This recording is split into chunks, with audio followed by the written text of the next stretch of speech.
ஹாய்மா, எல்லாம் எப்படி இருக்கீங்க? இந்த பாருங்களேன், இந்த சைடு இந்த இடத்துல வந்து உட்காந்தா ரொம்ப அமைதியாக இருக்கும். தண்ணி ஓட்டம், இந்த இயற்கை இதெல்லாம் பார்த்தோன்னா மன அமைதியாக இருக்கும். எனக்கு கொஞ்சம் கஷ்டமாக இருந்துச்சு. ஏன்னா தம்பி வரதுக்கு முன்னாடிலாம் எனக்கு ரொம்ப கஷ்டமாக இருந்துச்சு. ரொம்ப ஃபீல் பண்ணிட்டு இருந்தேன்னா நான் இங்கே தான் வந்து உட்காந்துருப்பேன். இந்த க்ரீனஸஸ் பாருங்களேன், எவ்வளோ செடி கொடிகள்லாம் இருக்குது. இந்த மாதிரி இந்த இடத்துல வந்து உட்காந்துட்டு கொஞ்சம் நாளைக்கு ரிலாக்ஸ் பண்ணிவிட்டு போவேன். மனசில் உள்ளதெல்லாம் இந்த தண்ணிக்கிட்ட தான் பேசிட்டு போவேன். இந்த இயற்கைக்கிட்ட தான் பேசிட்டு போவேன். என்னோடய கஷ்ட நஷ்டங்கள்லாம் இதுகிட்ட தான் சொல்லிட்டு போவேன். வேறு யார்கிட்ட சொல்கிறதுன்னு தெரியாது. ஆமாம்.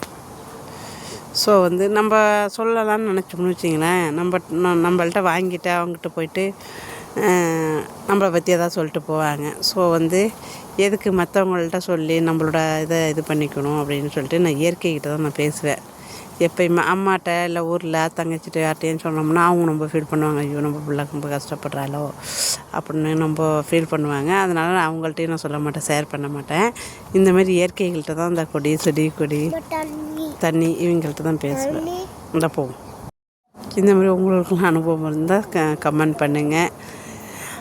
லைக் யாருக்கெல்லாம் இந்த மாதிரி அனுபவங்கள் இருக்குது, இயற்கை கொடிகள் செடி கொடிகிட்ட பேசணும் அப்படிங்கிறத யாருக்கெல்லாம் இருக்கோ எனக்கு சொல்லுங்கப்பா.